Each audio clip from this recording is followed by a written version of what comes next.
All right, so with that, I'm going to introduce Mark Scallion, who's Pickering Creek's Center Director. He's going to share a little bit about Pickering Creek, and he will introduce our esteemed speaker tonight. Thank you so much, everybody. Glad to have you all aboard tonight. It's great to see so many familiar faces and some new faces also. First of all, we'll see if you've been paying attention to all the instructions at the bottom of your toolbar. You've got reactions. Could you put up a thumbs up if you've been to Pickering Creek before? And if you can't put one up on your thing, you can put one up the old-fashioned way. All right, great. So we've got 400 acres of various habitats, forests, meadows, wetlands, and agriculture, and they're here for you to enjoy. With over 4 miles of trails, we're open every day from 7 a.m. to 7 p.m. And there have been lots of great birds and butterflies to be seen of late if you can catch a day that it's not raining. On a typical year, we see tons and tons of school students from Wicomico, Caroline, and Talbot County. But as you know, this year is a little different, but that doesn't mean we're not working with them. So the staff has been diligently putting together materials for all 3 of these public school systems so we can continue to make sure that science is a priority for all the students who go to public schools. So I thank the staff and thank all of you. Many of you are supporters for making sure that those experiences for students still continue to happen. Our friends at Mitchell Lake Audubon Center way out west had Nathan as a speaker a few months ago, and we caught wind of that and heard he was really good. So we're banking on Mitchell Lake being right, and everything I've heard makes it sound like it is.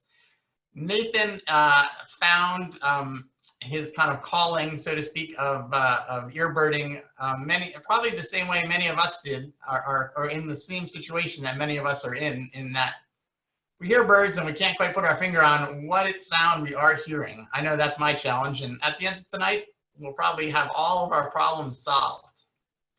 So without further ado, I'll introduce our speaker tonight, Nathan Pieplow. Take it away, Nathan. Thank you, everybody. I'm super happy to be here. I'm joining you from Boulder, Colorado. So quite a ways away from your neck of the woods. It's a shame. I'm thrilled to be speaking to you over Zoom, but I wish I could visit you in person.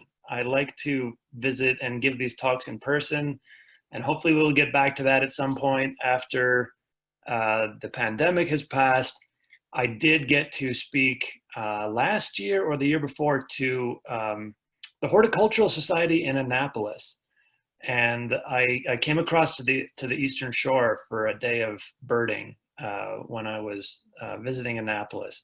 I was just checking to see if maybe I had made it to Pickering Creek Center when I was over there, but it looks like I didn't make it quite there. I was in the vicinity though, but you know, I didn't know where I was going. I was just wandering around on the Eastern Shore, like looking for birds, and I remember it was very windy.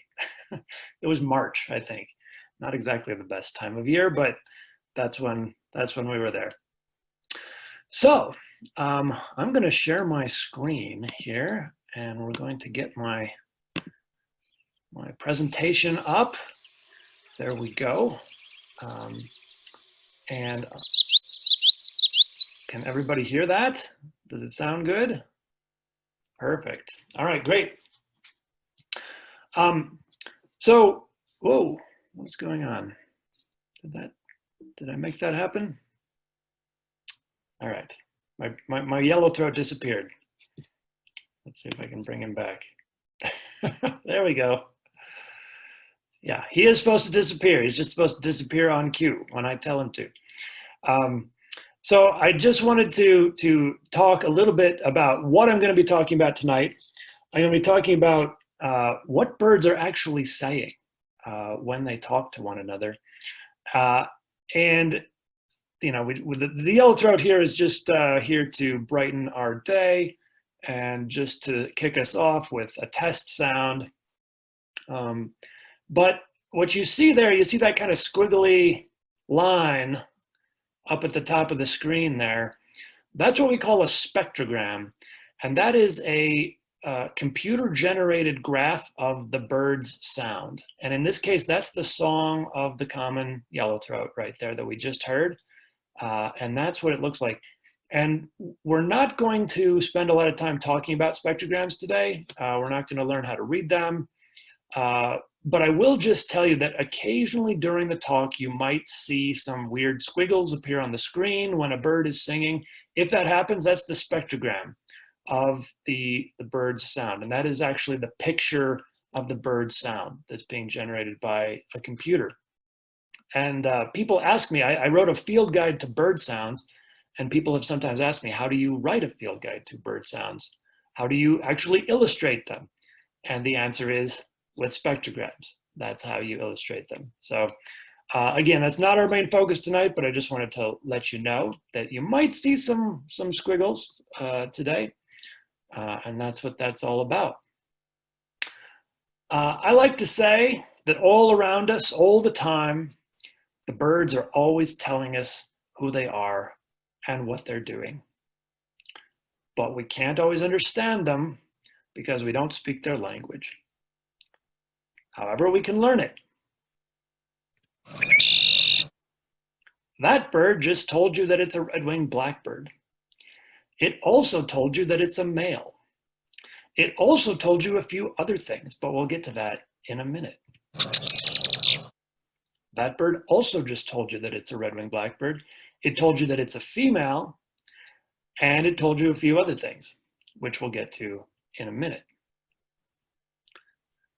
We can learn the language of the birds, but really it means if there's 10,000 species of birds, it means learning 10,000 different languages, because every bird has its own language. Every species has different words for different things. So for example, there's a bird called the cliff swallow. And I think you guys have cliff swallows in Maryland, right? The cliff swallows are almost all the way across the country. Cliff swallows love to nest under bridges and in culverts in big colonies. And if you walk underneath a bridge where there's a cliff swallow colony, all the cliff swallows will fly out of their nests and they'll all circle around over your heads and they'll all say that, because that's the word in cliff swallow language that means danger. And that is what they say when somebody walks near their nest and they're not very happy about it. Cliff swallows have other words in their language that mean other things. For example, that is a sound that cliff swallows only make on cool, cloudy days. Because on cool, cloudy days in the summer, it becomes difficult to be a cliff swallow. That's because cliff swallows eat flying insects. And on cool, cloudy days when it's rainy, the insects don't really fly. And so it becomes difficult for cliff swallows to find food. So what they do is they all fly out from the colony in different directions, hoping that one of them will get lucky and happen upon a swarm of insects that actually is flying in the rain. And if they find one, it will make this sound, and all the other cliff swallows within earshot will come quickly to try to take advantage of that swarm of flying insects while it is still flying. Now, other species of swallow might have similar food-finding calls, but if they do, we don't know about it. The only reason we know about it in the case of cliff swallows is because there's been one researcher who's been going back summer after summer to study the same population of cliff swallows in Nebraska for 30 years. And round about year 20 or so, they discovered this call and performed an ingenious series of experiments to demonstrate that this is the meaning and function of this call.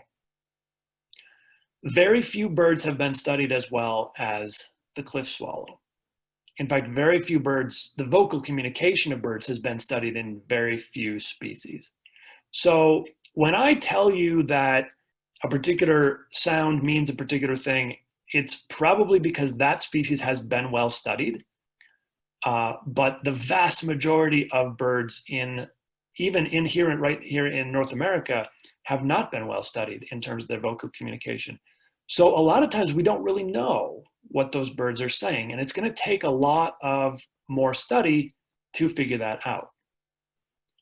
That's actually probably my favorite thing about bird sounds, is that when you are listening to bird sounds and trying to figure out bird sounds and recording bird sounds, paying attention to bird sounds, you are standing very close to the frontier of human knowledge. I love to tell people it is way easier to go out in your backyard with a recorder and record a bird sound that's never been recorded before than it is to go out with a camera and take a photograph. If you're satisfied with the message, press 1. To listen to your message, press 2. To erase and re-record, press 3. I don't know what that was, but I just got interrupted by a mechanical voice. Anyway, like I was saying, it's much easier to go out and take a recording of a bird sound that's never been recorded before than it is to take a photograph of a bird that's never been taken before. In fact, the last time that I recorded a bird sound that had never been recorded before was just last year. I was in Wyoming and I was recording a calliope hummingbird doing its dive display. And so I had my microphone pointed straight up in the air. And right from beside me, a bird shot up out of the bush, right up to where my microphone was pointing, gave this cool little flight song, and then dropped right back down into the bush right next to me. And I was able to see that it was a McGillivray's warbler. And the flight song of McGillivray's warbler had never been recorded before, because they don't give it very often.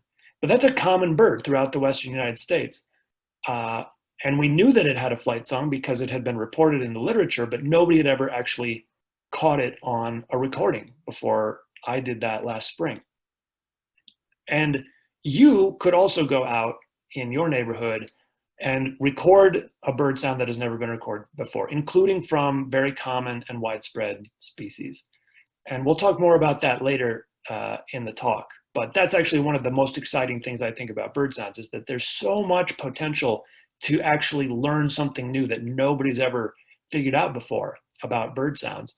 And there's lots of potential for people of all skill levels to contribute to that endeavor. So we're going to talk tonight about what birds are actually saying to one another when they are singing and calling and communicating. And we're going to talk about some birds that have been well studied and ones that we have a good handle on what their vocal communication actually is. And that means we're going to spend quite a bit of time with this pair of red-winged blackbirds that we already met earlier in the talk. Because red-winged blackbirds, first of all, are one of the best studied birds in the world. And secondly, as far as North America is concerned, they are hands down the most vocally interesting birds in North America. Red-winged blackbirds have a lot to say to each other, and they say it in some pretty interesting ways. So we'll start with these. We'll talk about a few other birds as we go. But we want to talk first about the song of the red-winged blackbird. And you're familiar with the male's song, most likely. We heard it earlier, a couple slides back. Konkari. It's a familiar song almost all the way across the United States. What you may not realize is that the female red-winged blackbird also has a song. And you heard that a short time ago too. It sounds very different from the male song. And the male and the female red-winged blackbird, when they are a mated pair, they often duet with one another. But they duet with one another in a kind of unexpected way. What happens is the male begins his song, konkari, and halfway through that song, the female starts singing. And so he starts it, and then she joins in about half a second later, and she finishes it out. So they overlap in the middle, but they're not exactly synchronized. And because those two songs sound so different, because they're offset by half a second, a lot of people hear it. They hear this duet all the time, and they don't realize they're listening to a pair duet. You have heard it if you've been anywhere near a marsh where red-winged blackbirds breed. you have heard it a million times, and you probably haven't realized that you're listening to a mated pair duetting. And again, another reason why you might not realize it is because those birds could be right next to each other when they're duetting, or they could be 5 feet apart, or they could be 50 feet apart. The female could be down in the reeds near the nest, even out of sight, but she could be responding to her mate who's up in sight, and you don't even associate the two birds vocally with one another. But if you hear them duetting consistently, where the male begins and the female starts half a second later, that's a mated pair. If you ever do any breeding bird survey work or anything like that, this is actually really, really valuable knowledge, because you can actually establish that this is a mated pair. So this is what that duet sounds like. And that's what the birds are saying to one another. That's their way of saying, I love you to one another. That's their pair bonding courtship ritual. So again, I'll play it again. If you hear that kind of overlapping double song in a red-winged blackbird marsh, you know you're listening to a male and a female who are paired. And a lot of other birds in the same family do the exact same thing. Meadowlarks do the exact same thing. The female has a rattle call. She starts it halfway through her mate's song. Those two birds could be 100 yards apart on the prairie, but they are saying I love you to one another, and they are establishing that they are a mated pair. Brown-headed cowbirds do the exact same thing. The female has a rattle call. She starts it halfway through her mate's song. So he begins it and she finishes it out. And that's another courtship ritual. Now, when the male and the female red-winged blackbird are doing this duet, they're not just saying I love you to one another. They're also sending a message to everybody else in the marsh. They're also saying, I'm taken. Or, more to the point, they're saying, my mate is taken. Because male red-winged blackbirds will defend their female against other males, and female red-winged blackbirds will defend their mate against other females. And so this is their way of establishing that this territory is occupied by a mated pair, and there's no room for another male or another female in this particular territory. It gets complicated because red-winged blackbirds, the males often have multiple females that they mate with. So they're a polygamous species, but even so, the females will defend their mate and the males will defend their mate using this song duet. Now, male red-winged blackbirds actually have two different songs. They have the familiar concarri that you hear all the time, but they also have a song that you almost never hear. You have to hang around in the marsh quite a long time before you're gonna get lucky enough to hear it. And it's called the flight song because the male red-winged blackbirds only give it in flight. And they almost always give it when they are flying away from their territory. And each individual male red-winged blackbird has his own unique flight song that's different from any other males. They all kind of sound broadly similar, but there's a lot of variation from one male to the next. And we don't know exactly what those males are saying when they give their flight songs, but here's our best guess.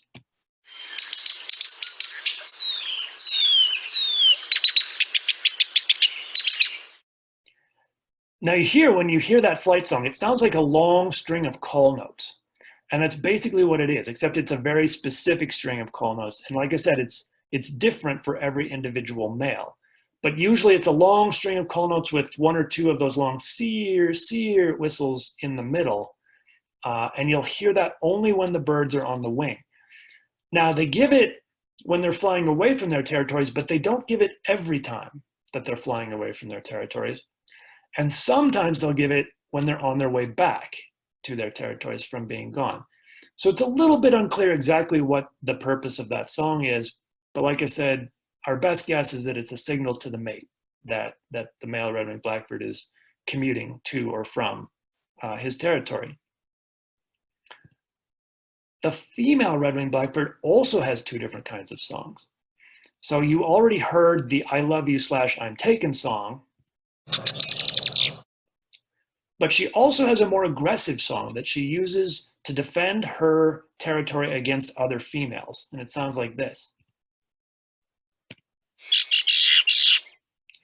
And you can hear that that's much harsher and more aggressive in tone, and it carries a more aggressive message. And female red-winged blackbirds can actually kind of mix and match the notes from those two songs. They can start with one song and kind of finish with another song, or switch over whenever they want. So they actually have a whole spectrum of kind of emotional range that they can communicate depending on how many of those harsh notes they want to put in their song.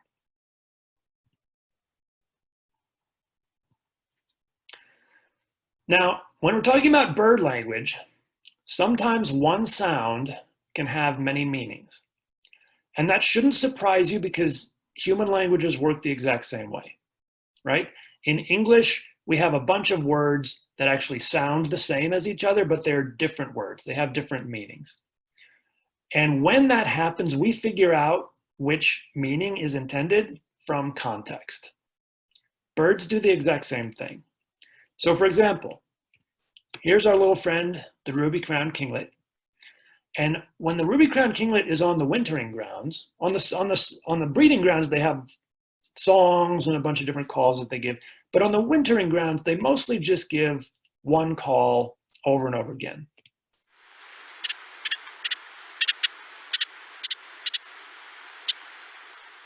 It's just some version of chit or chittit, chit, chittit, chit, chittit, that the birds give. And that's basically all they say for most of the year.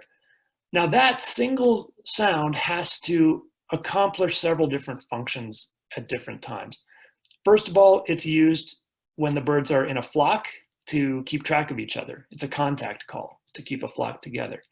But it's also an alarm call if there's danger or if there's predator. And if the ruby-crowned kinglet happens upon, say, a perched owl or something, then it can also use that call to recruit other small birds to mob the owl and try to drive it away. So how do other birds know which meaning the ruby-crowned kinglet intends? Well, the other birds pay attention to context. They're going to pay attention to how agitated that ruby-crowned kinglet seems, whether he's got his red crown feathers exposed or not. They're going to pay attention to whether he's foraging or whether he seems to be honing in on a bush where an owl might be hiding, how fast, how frequently that call is given. All of those things play into the context. And so other birds will figure out, other ruby-crowned kinglets, et cetera, will figure out what that one bird is saying from the context. Like I said, shouldn't be too surprising because humans work the same way. But if in bird language, one sound can sometimes have many meanings, it's also true that one meaning can sometimes have many sounds. And our example of this is going to be the bird species that, as far as we know, has the largest vocabulary of any bird species in the world. And this is a bird that's very common in Maryland. I say as far as we know, and it's a big caveat because not a lot of bird species have been well studied. So it's very possible that there are other birds out there with larger vocabularies. But on current knowledge, the bird with by far the largest vocabulary in the world is the brown thrasher. And this is a relative of the mockingbird. And as we all know that mockingbirds have large vocabularies, but on average, a male brown thrasher's song repertoire is 10 times larger than a mockingbird's. You're probably familiar with the sounds of the brown thrasher if you live in the eastern United States.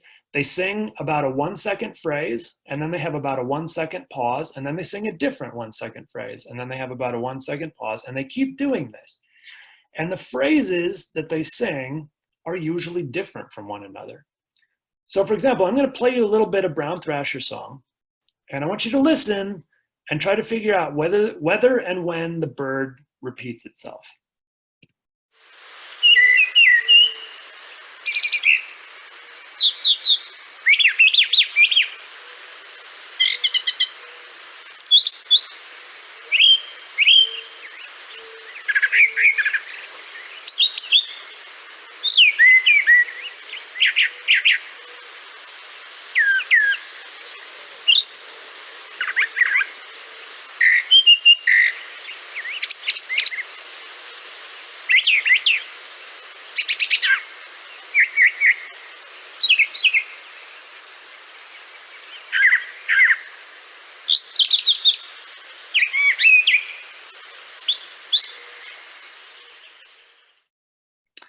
If your answer was that the bird did not repeat himself during that entire 40-second recording, you are correct. And in fact, the male brown thrasher can go a heck of a lot longer than that without repeating himself. The current best estimate for brown thrasher repertoire size comes from Donald Kreutzma, a famous bird song recorder and author of about bird sounds, who used to be a professor at the University of Massachusetts in Amherst. And he and one of his grad students in the late 70s, I think it was, early 80s, they decided to try to figure out how many phrases a male brown thrasher could sing. So they went out and they found one male brown thrasher on the campus of the University of Massachusetts and recorded him for 121 straight minutes. And so they got 2 hours of his bird sounds. And then they had to try to estimate to figure out how many different phrases he was singing during that time.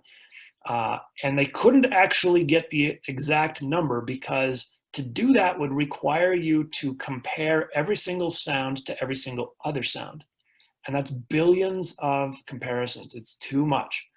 And so they had to use some estimation techniques. When they estimated, they discovered, they came up with a number that the male brown thrasher knew somewhere between 2,000 and 2,500 different song phrases. Now, just to put that in perspective for you, your vocabulary as an adult speaker of English is probably on the order of 25,000 words. So here's a bird that knows about 10% as many words as you do, and its brain is about the size of your fingernail. That's pretty cool. But as far as we know, the brown thrashers might be saving some brain space when they're remembering all these different words in their language, because as far as we are able to determine, every single one of those words in the brown thrasher language means the exact same thing. Every single one of those phrases means, I'm a male brown thrasher and I'm looking for someone to share my territory with. Which immediately raises the question, why do you need 2,500 different ways to say that? How did that evolve? And the basic answer is we don't know. The leading typical hypothesis is sexual selection, also known as female choice. So that as that theory goes, at some point in the evolutionary history of the brown thrasher, females developed a preference for males who did not repeat themselves. And as the females choose the males with the larger vocabularies, over time, vocabularies continue to grow larger and larger as the males compete to impress the females. That makes sense up to a point, but we are pretty sure that now the brown thrasher's vocabulary is so large that it doesn't matter anymore. Because if you think about it, let's say there's 2 brown thrashers in a neighborhood, 2 males, and one of them knows 2,200 songs and the other one knows 2,500 songs. How are the females going to tell the difference? They're going to have to listen to each male for hours and hours, maybe days. They're going to have to remember every single thing that came out of his mouth and then count. And then they're going to have to go down the street and repeat the process. We are pretty sure they're not doing that. Which means that we don't actually understand how the vocabulary got so large or what evolutionary force is keeping it large. Because in theory, it takes up a lot of time and energy and brain space to learn all these different sounds. And why would you even bother if the females aren't going to listen and appreciate like that you have 2,500 different sounds, right? We don't actually know why they are have vocabulary so large, but they've apparently grown larger than the ability of the female to perceive, which means that evolutionary forces that we're familiar with probably are not explaining this. So here's a super common bird that lives in a lot of people's backyards, and there is a huge mystery out there to solve in terms of their song. A great example of a research project waiting to happen right there with the brown thrasher. So, like I said, sometimes one sound in bird language has many meanings. Sometimes one meaning has many sounds, and sometimes it's complicated. And for this, we're going to come back to our old friends, the red-winged blackbirds, to talk about complication. And we talked about the songs of the red-winged blackbirds earlier. Now we're going to talk about the call notes. Now, red-winged blackbirds have a whole bunch of different call notes. Whenever a male red-winged blackbird is not doing something particular, whenever he's not, foraging or singing or whatever, odds are he's sitting up on a cattail in the marsh giving call notes, like one call note every few seconds. And most of those call notes sound something like chuck or chuck, and some of them will sound more like seer or something like that. Each individual male knows between 12 and 20 different call notes of this type. And so, for example, here's a selection of these so-called alert calls from a male red-winged blackbird.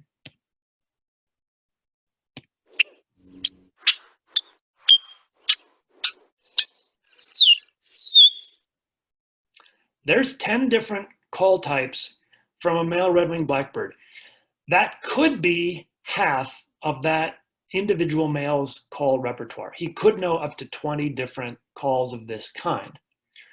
What happens is that the males all sit up on cattails all around the marsh, and all the males in the marsh share the same vocabulary. They all know the same 12 to 20 different alert calls. And they will all sit up and they will pick one of those calls and they will all repeat it over and over again. And they'll just echo each other with the same call. They'll call match to each other. Now, if you go 20 miles down the road to the next marsh, you will find that the males in that marsh all know the same 12 to 20 alert calls as each other, but it'll be a different 12 to 20 alert calls than the ones in the marsh down the road. So the farther you go, the more the calls change. They change geographically. But in any one breeding colony, they tend to share a call vocabulary. Researchers discovered, as they were watching all of these blackbirds, that when danger appeared, like when a hawk flew by, the calls would change that the male red-winged blackbirds were giving. And this seemed to suggest some possible reasons why male red-winged blackbirds have 12 to 20 different alert calls. The researchers wanted to know, do those different calls send different messages? So for example, maybe a different call would indicate a different kind of predator. Or maybe it would indicate the direction that the danger is coming from. Or maybe it would indicate the level of threat, like how close the danger is, or how menacing it is. And so, in order to test their hypotheses, they got themselves a stuffed Cooper's hawk. And they put the stuffed Cooper's hawk on a stick. And they got themselves a bed sheet and a really long string, so that they could go out into the marsh and stick the Cooper's hawk down into the marsh on the stick and put the bed sheet over it, and then they could go 100 feet back and wait for the male red-winged blackbird to kind of calm back down and go back to his perch. And then when he least suspected it, they could whip that bed sheet off, and from the male red-winged blackbird's perspective, it would be like a Cooper's hawk suddenly appeared right in front of him. And they recorded what the males were calling before and after the hawk appeared to try to figure out the meaning of all these calls. So for example, let's say they're out in the marsh, bed sheet is over the hawk, all the males in the marsh are giving this one call. They're all echoing each other, and then the researchers whip that bed sheet off, the hawk appears, and the call changes. The first male to see the hawk changes his call, and all the other males within earshot immediately switch to match him. So they tried it again. Let's say before the hawk appears, all the males are getting this call, and then the researchers whip that bed sheet off, and they switch to that call. And they tried it again. Let's say before the hawk appears, all the males are giving that call. Bed sheet comes off, and they switch to that one. And as they did it over and over again, what they figured out was that it doesn't matter which call the male red-winged blackbirds switch to. What matters is that they switch calls. Any switch from one call to another means danger. And any call repeated over and over again means all clear. But the individual words in the red-winged blackbird language, the individual calls themselves mean nothing at all. It is the switch in calls that carries the message.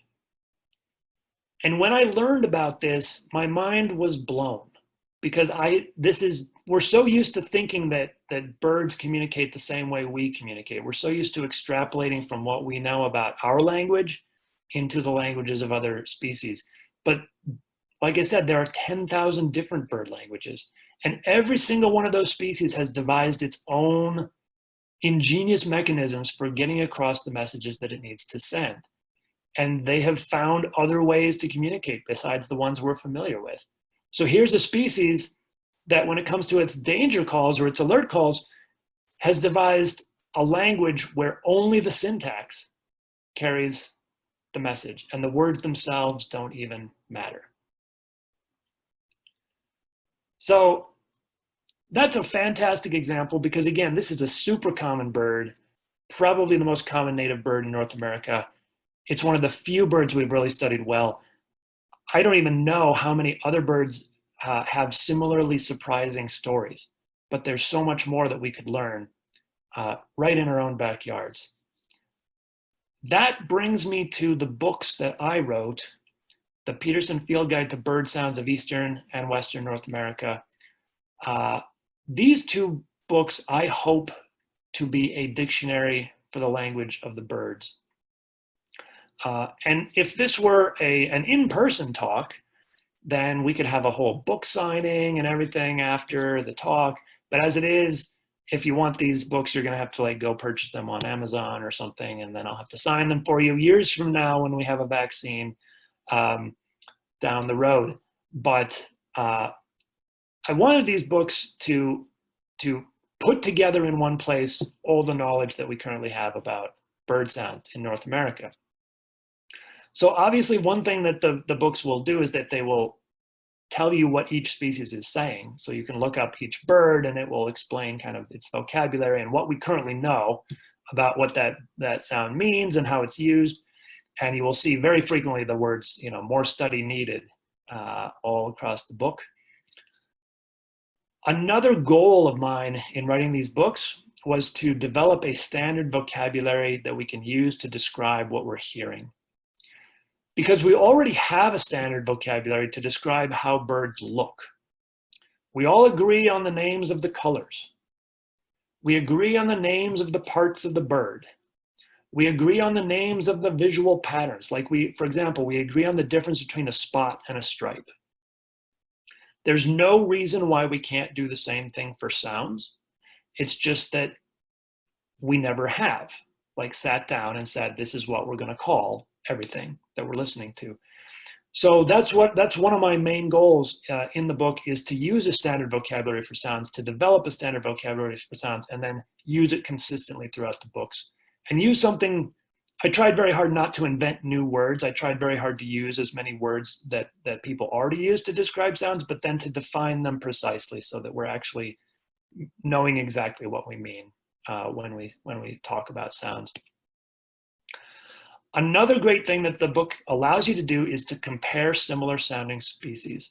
So if you go to any page of any species account in the book and look up any sound, like the sound of the red-winged blackbird, for example, there's going to be a little index down at lower right from the sound, a little index number, a page number, and it will send you to a page where it lists all the birds that sound like that, all the birds that have similar songs or similar calls. And because we have indexed all the sounds, that means we can actually go the other direction too and work from the back of the book forward. And that allows you to look up a sound you don't know. And if you go from the very back of the book, these are the inside front cover of the back pages, and it's an index. And it says, what did you hear? And over here on the left, these are all the single notes. And then here's all the same notes repeated, if you hear the same note repeated. And then all the more complicated songs are over on the right. And you can kind of look here for a description that matches what you're hearing, and it'll put you into a couple of pages of the index. And then when you get there, you can actually look at the spectrographic shapes and the descriptions and actually narrow it down to which kind of sound you're hearing and see all the birds that might sound like that. A great thing now that we can do is we can use our phones to record sounds, and we can actually visualize the sounds with a spectrogram app. And the app that I have been using for this is called Song Sleuth. And I put down there that it's $9.99, but actually they got rid of the price. So now it's free to download. And you can download it for either iPhone or Android. And there are some other apps that'll do the same thing. But I like Song Sleuth. It's pretty easy to use, and it does what you want it to do. As long as you go in and change the default color on the spectrogram so that it's black on white, like this, instead of the weird colors that they have as their default. The beautiful thing about this is that when you turn on the app and you go to the record and ID function, you can hold this up to a singing bird, and the spectrogram of the bird will just spin past on your phone. So the bird will sign its name right on your phone, and then you can actually take that picture, and if you want, you can go back to my field guide and you can match a picture with a picture, which is the way that field guides have always worked, right? And it turns audio learning into actually a visual endeavor, which makes it easier for a lot of us. There's also a record button right there. So if you want to both watch the spectrogram and also record it at the same time, you can just hit the record button, and then that'll take a recording of the sound. And then you can come back to it later. You can upload it to your eBird checklist later if you want, or whatever you want to do with it.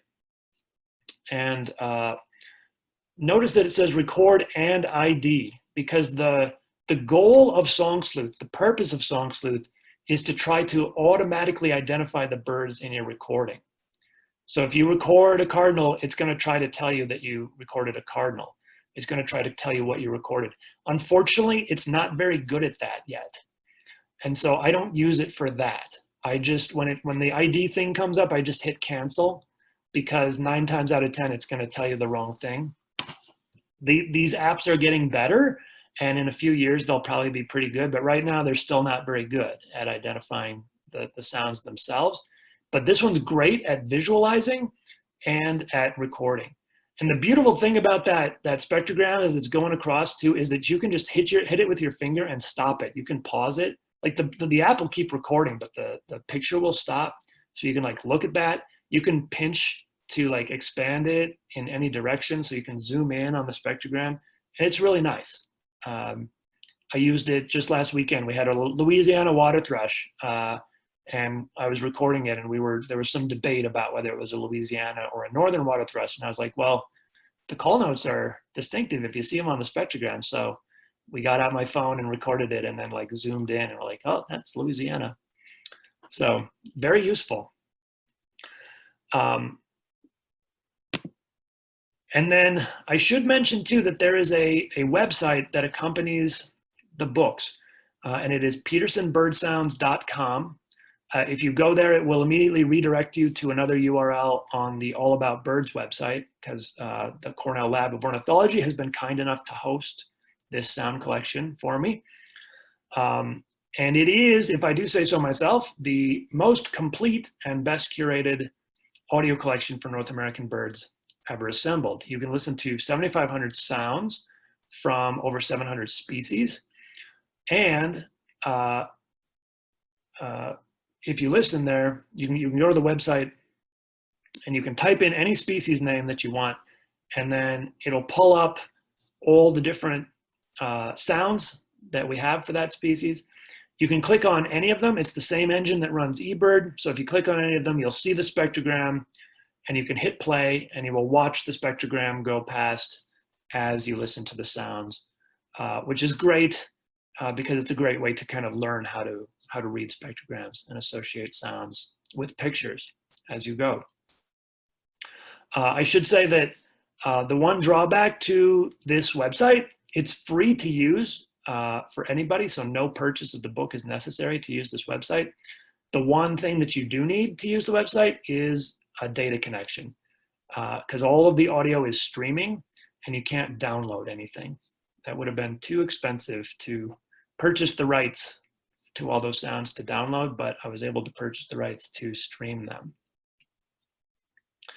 So that's the book, and there's the website. And if you're interested in buying the book, you can get it at any place where books are sold, online or off, basically.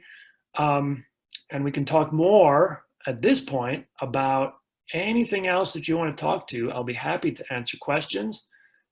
Basically, as long as you want to keep asking them, I will be happy to keep talking about them. I do have another engagement in about an hour, but I figure we probably won't go that long.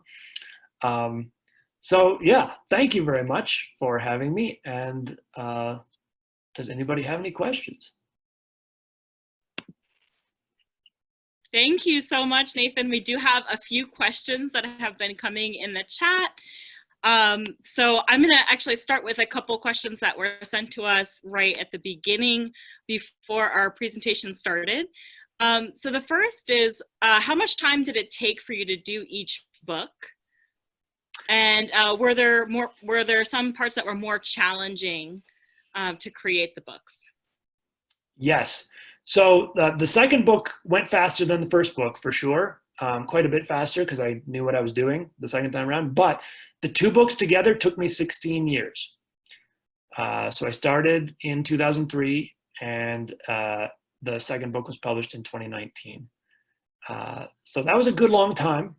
And only maybe the first 6 or 7 years of that was mostly just recording and learning about bird sounds and like trying out different ways of describing them with vocabulary, trying out different ways that the book could look. And then actually, once I had all that established, it took me the last basically 10 years or 9 years of it to actually write the text, do the research, and all of that. Yeah, the hardest part was probably, certainly the most work-intensive part was creating and editing all those spectrograms. That took me many thousands of hours to do that. But it was worth it. That's awesome. And do you have any similar projects planned for the future? I do not. I have written 2 field guides to bird sounds, and that is my contribution to the field. I am ready to write about other things and do other things. I'm a teacher of writing at the University of Colorado. Nobody has mentioned that yet. I'm not a biologist. Birds are just my hobby. So, you know, there's lots of overlap between teaching writing and writing bird books, obviously. Yeah, no, I'm very happy with having created those books, and I am good for now. I'm good with what I created. So. Well, awesome. We've got a couple more. So we have some attendees tonight who live close to a naval air base. They have fighter jets flying over often that are immensely loud, and they're wondering about the impact on birds' ears and their communication, especially for species that perch or nest high like eagles and ospreys. Has that been studied? That's a great question, and we do have some studies on how noise, human noise, impacts birds. I don't know of any studies on airplanes. And the thing about airplanes is that they're intermittent, right? So it's really loud for a minute, and then it's quiet for a couple minutes, and then it's really loud again, and then it's quiet. But it's really loud when it's loud, right? So it's probably higher decibel levels than, say, city traffic. The studies that I know about are about city traffic, and there's one that was done in Western Colorado on the sounds of oil and gas wells that are making a constant like chug, chug, chug, chug, chug out in the environment, basically like an engine running out in the desert. And in both of those studies, with city traffic of birds in London and the chug, chug, chug study of the oil and gas wells in the Western United States, they did find that it affected the birds. In the case of the oil and gas wells, they found that many birds would simply not nest near the wells. They would just move away from them. And the ones that did nest near the wells, they would have to alter their vocal communication in order to be heard near the wells. So there were some adverse effects there. In the cities where the birds can't really get away from the noise, it's kind of everywhere, they have found that birds will change the frequency or the volume of their songs in order to be heard. So they are adapting, but they're basically shouting over the noise. I don't know exactly how really loud sounds from a naval airbase would affect birds, but I would assume that it would affect birds. And maybe there have been some studies on this. I'm not sure. Thank you. I think I just saw someone raise their hand. Was that Jack? Yes. Well, I had raised my hand. Can you hear me? Yes, Stanley, go ahead. I'm wondering if you can comment on the state of global bird population and what the effect, if I'm assuming it's declining as most other good things on the planet, what is the effect of such a decline, environmentally or in any other way?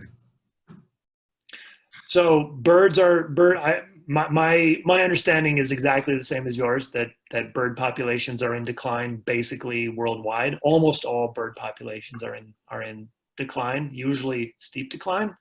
I'm not entirely sure what the effect would be on bird vocal communication. I know that some people have started using audio recordings of like microphones set out in the wilderness to try to measure the rate at which birdsong decreases as the populations decrease. There was a TED talk about that a while back that you can probably find on the web by, I believe it was by Bernie Krause. Wrote about that or gave a TED talk about that.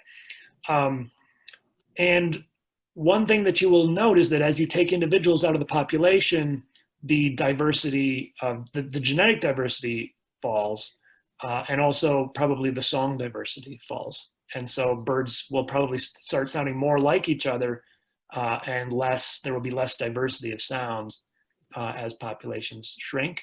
But I would imagine that populations would have to shrink quite a bit before it became a really critical issue for most birds in that case. All right, thanks. And Jack or John, did you have a question? Yes, I'm not sure you can hear me. Yep, we can hear you. Okay, I was going to mimic a bird song and see if our author could possibly give me an idea or an ID on the bird. I'll do my best. I must say, it's here on the coast of Delaware, along one of the coastal communities, and it's what I think is a male first and then a female answering.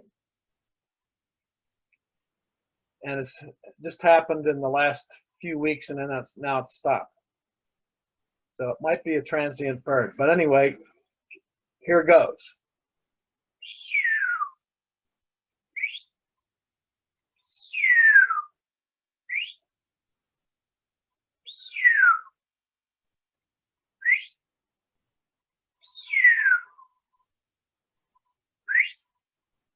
That's it. And is it nice and slow like that? Yeah, it's pretty slow. Let me ask you this question.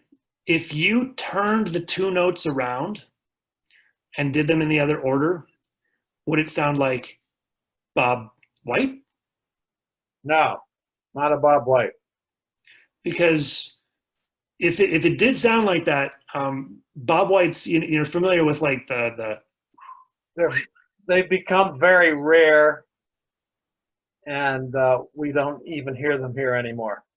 That's unfortunate, but it's not too surprising. They've become rare in a lot of places. Yeah. But I will say that Bob Whites also don't just say Bob White. They also say White Bob, White Bob, White Bob, with the same notes in the different order. And that sounded this maybe bird is in a bit tree. like I think the bird is in a tree. Mhm. Not In a big that case, tree. I'm not entirely sure what to tell you. I'd probably have to hear it or see a spectrogram of it or something. Yeah. But would I get any advantage from looking at the website from Cornell to maybe sort this out? Yeah, you know what you can do? There's a couple things you can do. If you hear it again and you pull out your phone and you make a recording. Right. I should do that because I'm not making the best imitation. It's a falling tone for what I think is the male, and then just a kind of a short low tone for the female. I'm going to type in the chat the name of a website. Yeah. Where you can upload unidentified bird sounds to a forum, and then people like me will listen to them and tell you what you're hearing. Okay. And it's named xenocanto.org. I just typed it in the forum there. xeno-canto.org. And that's one of the great places to go if you're interested in bird sounds, because there's hundreds of thousands of recordings from all around the world. They have like 98% of the world's birds or something on their website now that you can listen to recordings of. You can upload your own recordings from anywhere in the world there, and you don't even have to know what it is. If you upload it and just say identification unknown, it'll pop it into a forum automatically where people who are interested will go in there and try to figure out what it is for you. Could you repeat the website name, please? xenocanto.org. And if you go down to to the center of your Zoom screen and hit the where it says chat, yeah, you'll be able to see what I typed. I've been bumped off by Google somehow, and Okay, well, I'm hearing you, but I'm not seeing anything. okay, well, if you want to write it down, it's a little bit complicated, but the website is spelled xeno-canto.org. And we can send out that website and other resources. I've had a couple questions come in about other resources that you mentioned tonight, Nathan, so we'll make sure to include those in a follow-up. Thank you. Absolutely.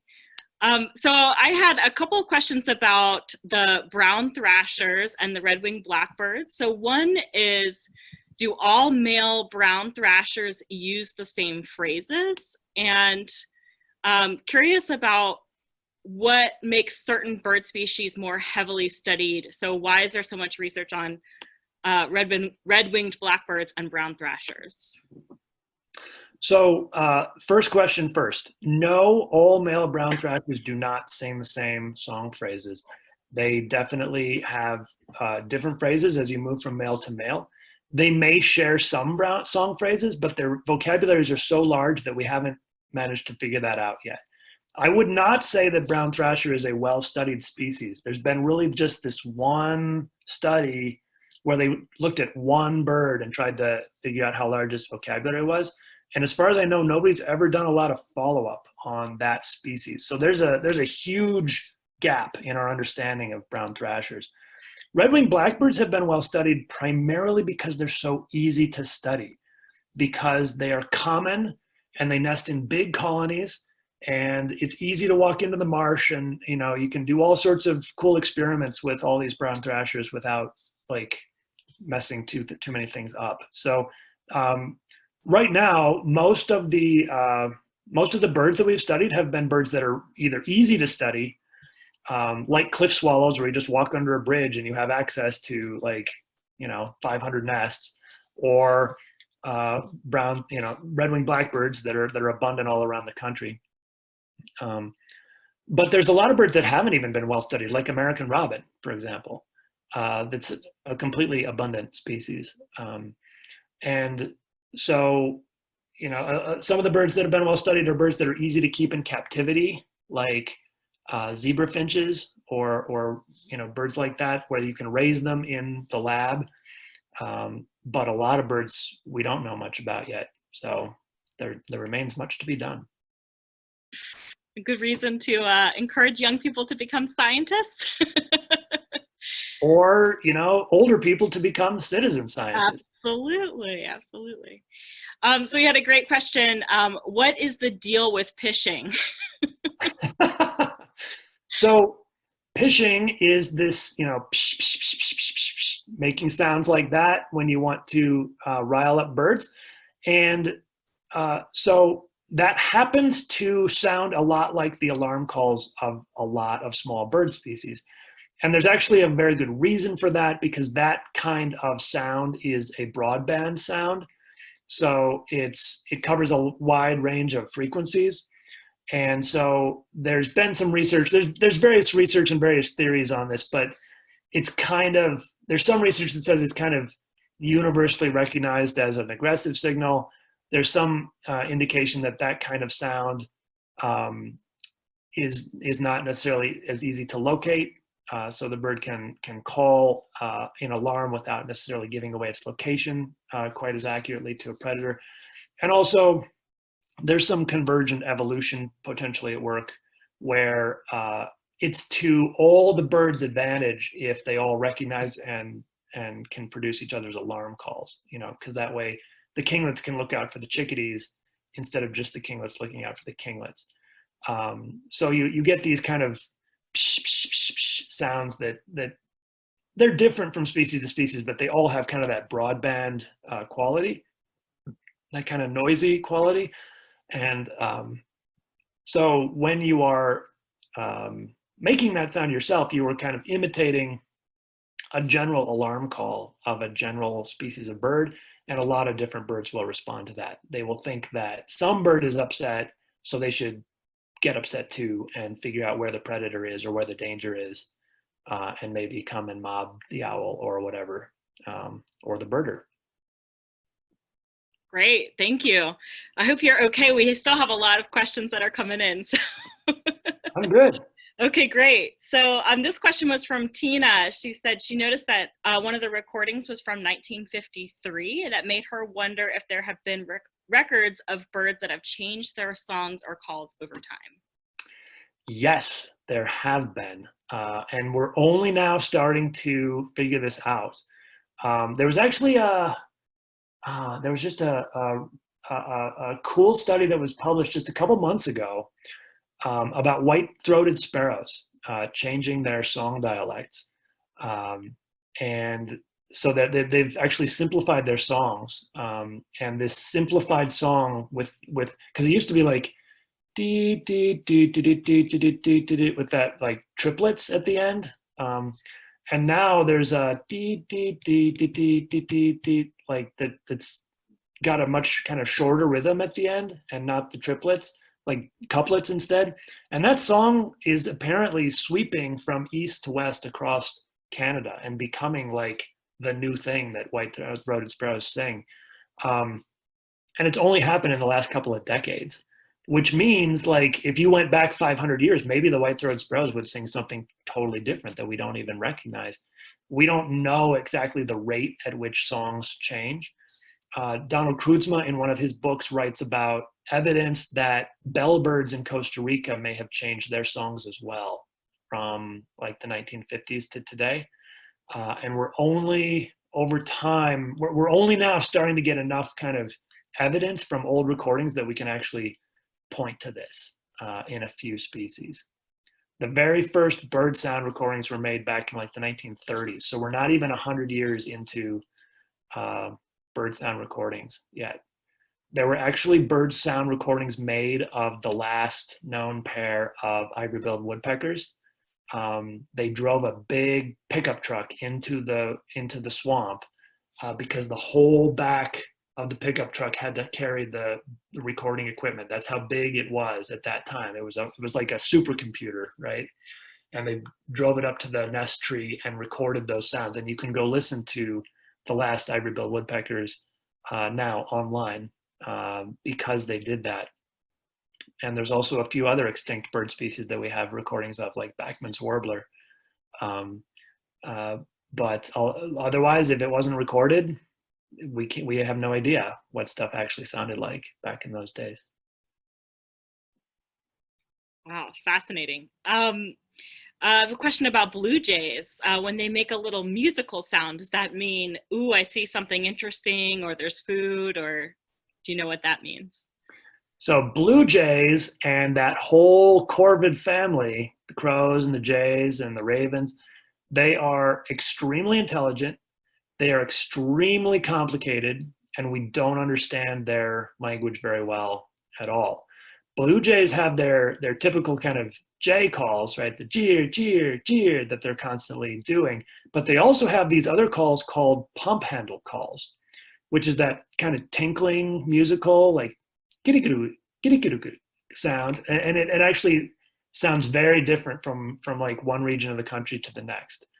They have all sorts of different pump handle calls. They're called pump handle calls because they kind of recall the squeak of an old pump handle. And those are the musical calls probably that you're hearing and talking about. And we don't even have a really good handle on exactly what those are all about or why they give those. You know, blue jays will give a very soft warbling song sometimes when you get up close to them. We don't really know what that's all about. They will give rattle calls, like a call. You won't hear it very often, but if you do hear it, you know that you're listening to a female, because only the females give those rattle calls. And usually it's the dominant female in a group that gives the rattle calls. And most jays do the same thing. So scrub jays, pinion jays, a lot of different kinds of jays.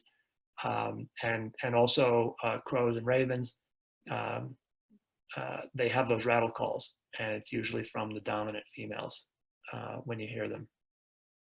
But we have a lot to learn about corvids and their social interactions and their communications. Great. This question is from David. Have you noticed any impacts on how climate change will impact bird song? How climate change will impact bird song? That's a really good question, and I don't know. It's certainly going to impact birds in all the ways that we already know about. It's going to put pressure on them. It's going to drive species into new habitats. Everything's going to move north and upslope in response to warming. And the things that are already at the tops of the peaks are going to see their ranges contract to nothing. But how will it affect bird sounds? Specifically, I'm not even sure. I don't think there's too much of a link between temperature and bird sound particularly, but there are sometimes links between habitat and bird sounds. And so I think it remains to be seen how that will affect them. All right, another area of study. This question's from Ron. Can you talk a little bit about how young birds acquire songs? How much is learned versus instinct? And then also, can you talk about how cowbirds acquire their language since they're not raised by their own species? That's a terrific pair of questions. So, first of all, some bird species learn their songs, other bird species don't. So, for example, there are a lot of birds like flycatchers, for example, in which song is not learned. What that means is if you take an eastern phoebe out of the nest, or take an egg from an eastern phoebe nest and raise it in captivity, you can raise it in complete silence, or you can raise it and make sure that all it ever hears are the songs of northern cardinals. And it doesn't matter. That Eastern Phoebe will grow up to sing exactly like its parents sang. It will still do the free bibit, free brr, free bibit, free brr, and it'll look exactly the right way on the spectrogram, because in flycatchers, all the songs are completely genetic. They're just innate. But in most songbirds, in all the other songbirds, in all the other passerine species in North America, everything after the flycatchers in the field guide, those bird sounds are learned. So if you did the same experiment with a white-crowned sparrow, for example, if that white-crowned sparrow never hears a white-crowned sparrow song from an adult, it's never going to learn a proper white-crowned sparrow song. It'll just babble like an infant, and it won't ever kind of like be able to sing properly. You might get a couple of notes that are kind of reminiscent of white-crowned sparrow song, but it won't settle on a proper white-crowned sparrow song. And if you raise it and all you play it for its whole life are song sparrow songs, chances are good that it'll end up singing like a song sparrow instead of like a white-crowned sparrow. So some birds learn their songs, but those birds that learn their songs, they're out in the world, right? And the question about cowbirds is actually the same question as it is for all birds.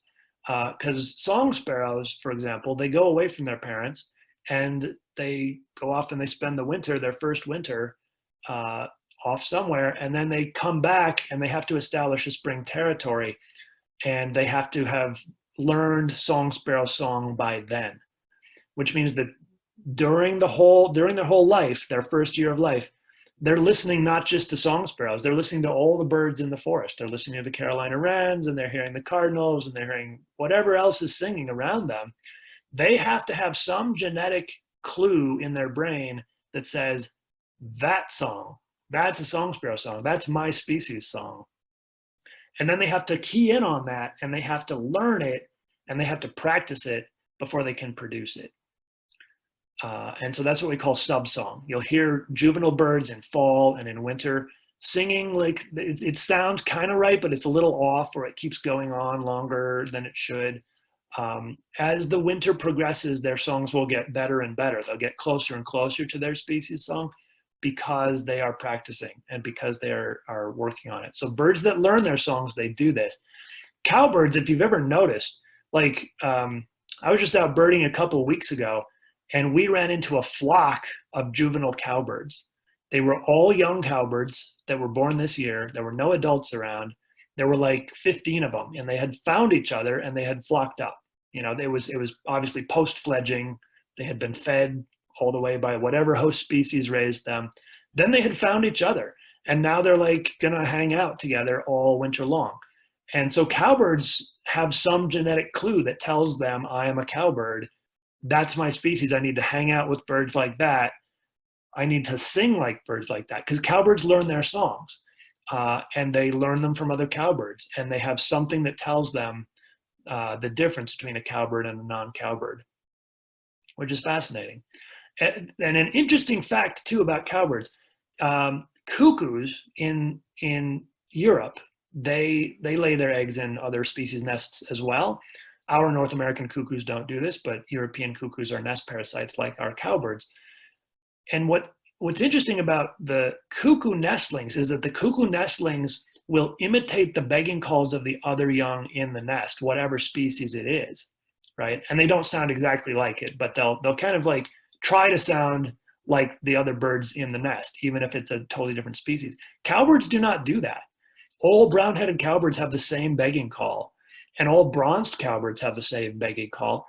And those two species are different from each other, and they're different from other birds. So like a begging brown-headed cowbird does not sound like a baby yellow warbler or like a baby warbling vireo, but those species will still feed that begging cowbird. They somehow recognize, you know, maybe it's the open mouth or, you know, the fact that it's in my nest or whatever.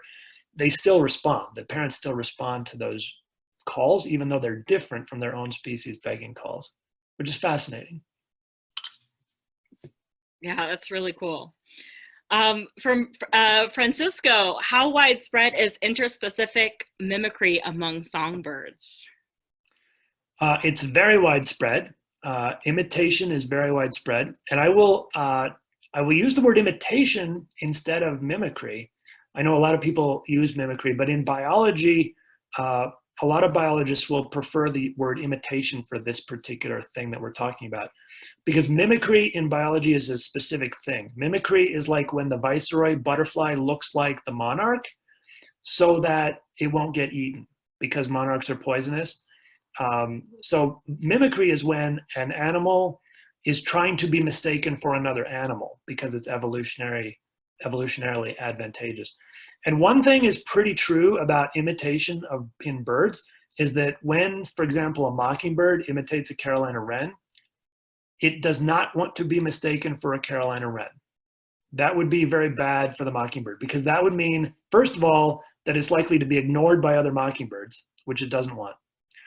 And second of all, it's likely to be attacked by Carolina wrens, which it doesn't want. So when birds imitate other birds, to the best of our understanding, they're doing it because they're doing it for the same reason that human music artists sample each other's work.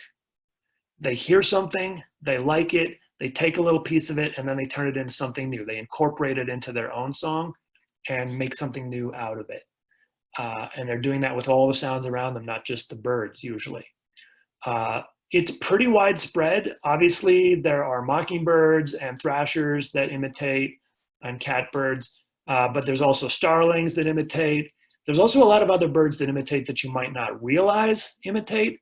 For example, white-eyed vireos construct their songs out of the call notes of other birds, just like randomly jumbled together. There's basically no, like when we hear that like particular, you know, or whatever the white-eyed vireo is singing, every single one of those notes is another bird's call that has been mashed together by this white-eyed vireo into its own song. Lawrence's goldfinches and lesser goldfinches do basically the same thing. American goldfinch doesn't usually imitate, but other species of finch frequently do. Cassin's finch and pine grosbeak are wonderful mimics, imitators, I should say. And there are a few others as well. So some vireos, some finches, starlings, mimids, of course, and there's some other ones I'm forgetting too. Great. I've got one quick writing question for you, and then it's back to birds. So do you offer any online writing courses? So mostly, I teach writing only through the University of Colorado. So if you want to take any of my writing courses, you're going to have to enroll at the University of Colorado, which you are welcome to do. And these days, you know, I am teaching in person, but this semester with the mask on and the whole 9 yards. But because of the way that things are going, I'm simultaneously teaching online too. So some of my students can't come to class for various reasons, and so they're joining us via Zoom when we're in the classroom. So yes, I do teach online writing classes, but probably not the kind that you could take, unfortunately. Good information to have, though. Yes. From Claire, are some birds more likely to alarm than others? If so, which birds in the East are the most likely to alarm because of predators? Do some birds do fake alarms? Okay, so there's a couple different questions there.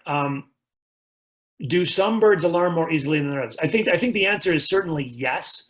Some birds are you know, more skittish than others, and some birds are more bold.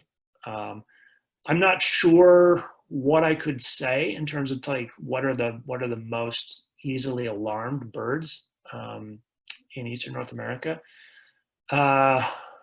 Yeah, I'm not sure about that. We don't really have one group of species that is in charge of spotting the hawks first. It's kind of a communal thing, but certainly some birds are a little bit more nervous by temperament than others are. And then there was that question at the end, which was, what was it again? Do some birds fake alarms? So that's a whole different, very interesting question.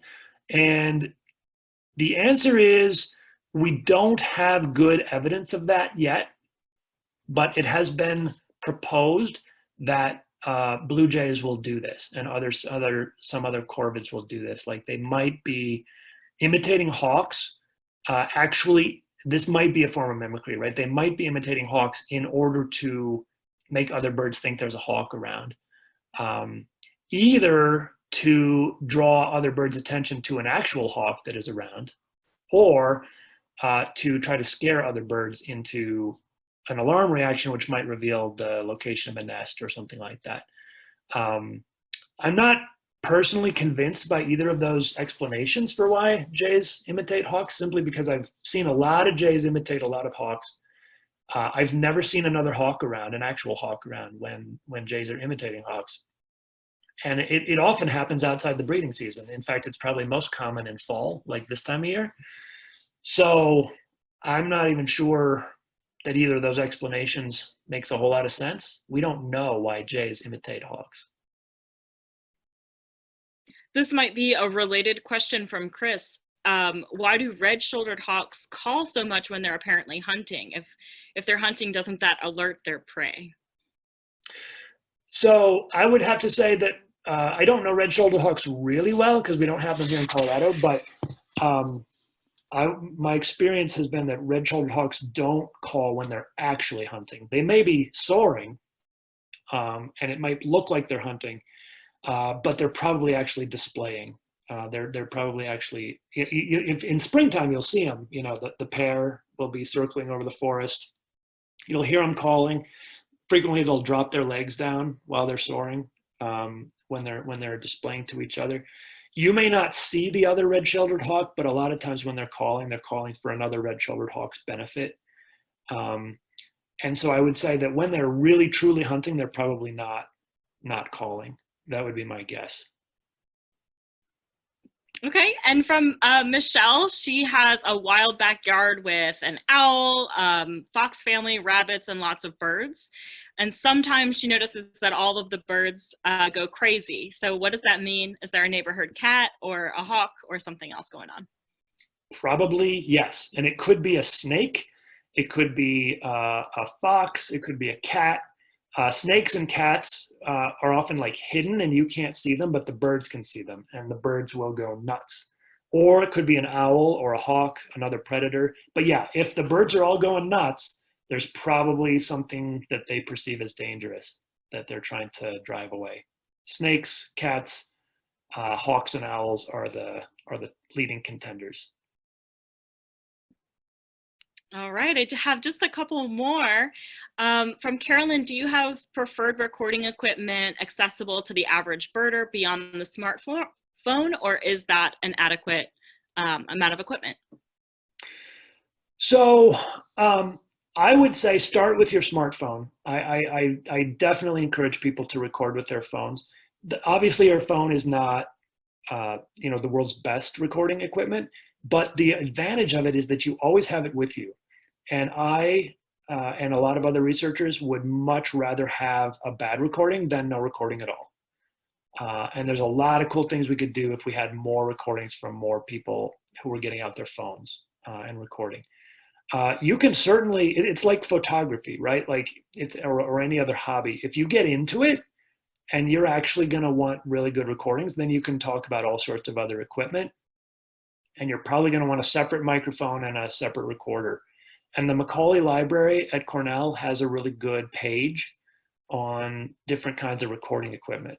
So if you just Google Cornell Laboratory of Ornithology recording equipment, you'll get to their pages where they talk about like what different kinds of recording equipment you might want for different levels of like how much you want to spend or what you want to do with them. But I would just say that don't go out and buy some equipment that you're not going to use. You know, if you're really into it and you're going to use it, then go for it. You know, but otherwise, start with your phone recording. And if you get to the point where the phone's not enough, then it's time to get something else, right? I'd say that would be my recommendation. Great. And I just have one last question for you tonight. Is it reasonable to anthropomorphize what we hear from birds, such as scolding, sounding like what we'd expect? Well, I hope it's somewhat reasonable to anthropomorphize, since I've been anthropomorphizing all night. as I've been telling you that, you know, the cliff swallow is saying danger, right? And the red-winged blackbirds are saying, I love you. We anthropomorphize because it helps us understand. But then again, that whole story about the red-winged blackbirds and their call switching and how the switching calls carries the message speaks to the dangers of anthropomorphization, because I've heard a million people hear that seer call from red-winged blackbirds when the hawk flies over. And I've heard people describe it as the hawk call, right? Or the hawk alarm call. And the truth is much more complicated. So you have to be careful with anthropomorphizing. If you really want to get into bird behavior, then you shouldn't anthropomorphize, right? Bird behaviorists, animal behaviorists, ethologists, this is basically what they spend their entire careers trying to keep from doing, is anthropomorphizing. But it's if you're trying to communicate with other people and explain to other people like what's going on, then it's a really great tool. So you got to be careful with anthropomorphizing. We don't really know what's going on in birds' heads, but we can certainly describe what we see. We can certainly describe, like, I was hearing this sound when the bird was apparently agitated because a cat was there. You know, that's very useful and not anthropomorphizing at all. Well, great, Nathan. Thank you so much for your time tonight. We're really grateful to have you here with us and for this great presentation. To those of you who are in the audience, we're going to make sure that we send out those resources that you mentioned tonight. And we hope that we get to see you again at our future programs. So thanks again so much. And yeah, hope to see you all again soon. Thank you very much. Thank you for having me, everybody. Thank you.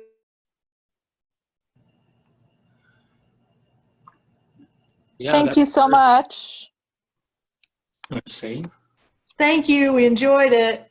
Thank you. Thank you. My pleasure. Good.